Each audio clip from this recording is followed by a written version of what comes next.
omugubirizi waffe Inono TV era omulabi waffe tubeebaza okuba nga mutugoberera abasubscribinga ku mikutu gyaffe abalikinga abakomentinga ate era namwe mwenna abasalawo gamba nti munnaye ffe ku Inono TV kwe tutava olunaku lwa leero tukomyewo n'omuntu omu ow'enjawulo. Abantu bangi mbadde mumwebuuza nga mugamba ye Babaluwa wa Kiggundu yalagawa, Saabalambi yaddawa. Sebo abantu babadde bakwebuuza era banaaba basanyufu nnyo okulaba olw'ensonga nti ebibuuzo bibadde bingi naye ng'ate oba oli awo abamu beetaaga okwanukulwa ku bibuuzo ebyo. Abagoberezi baffe ab'Ennono TV era abalabi baffe bangi babadde beebuuza nti tulaba ebintu bingi ebigenda mu maaso era nga bebasanga omusawo Omuganda nga kibaleetera okuba nga batabulwa era nga beebuuza nti njawulo ki eri wakati w'enzikiriza y'obuwangwa n'ennono n'obusawo bw'ekinnansi. Okay.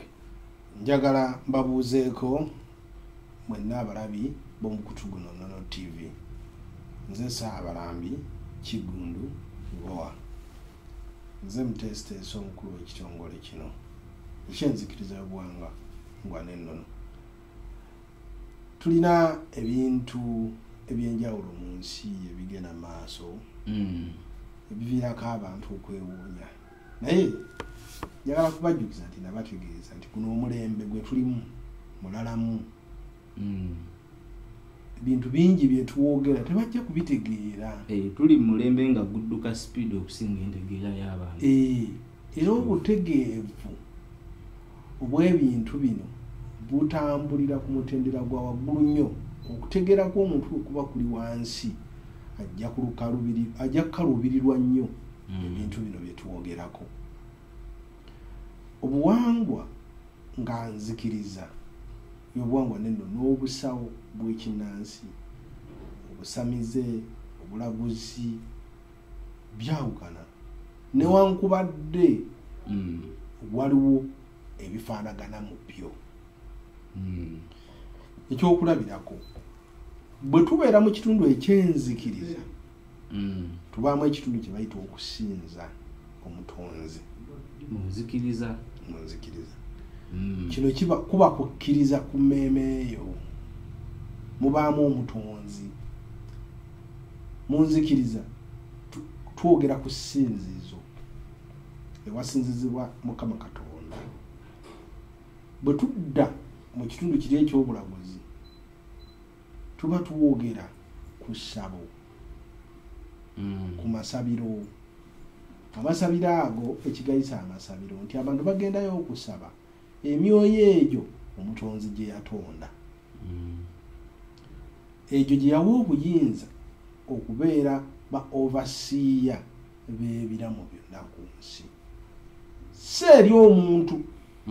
Omanyi Bayibuli zino zaawandiika ne zigamba mbu Katonda yawa omuntu obuyinza n'amuwa obuyinza eri ebiramu byonna ku nsi.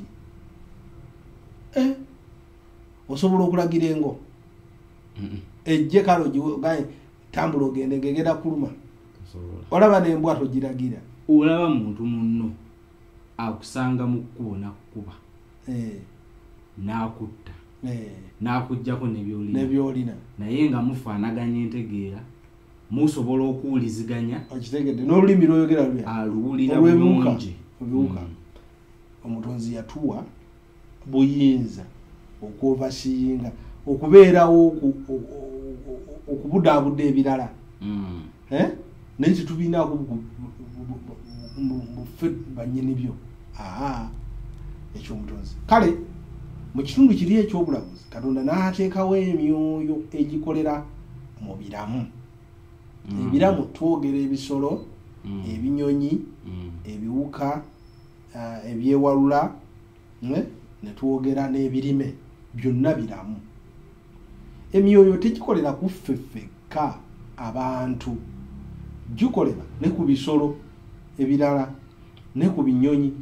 Era nabyo bimusinza, bimutendereza n'okumugulumiza bimugulumiza. n'ebiwuka n'ebirime n'ebyewalula ng'emisota mu nnyanja n'ebitundu ebirala.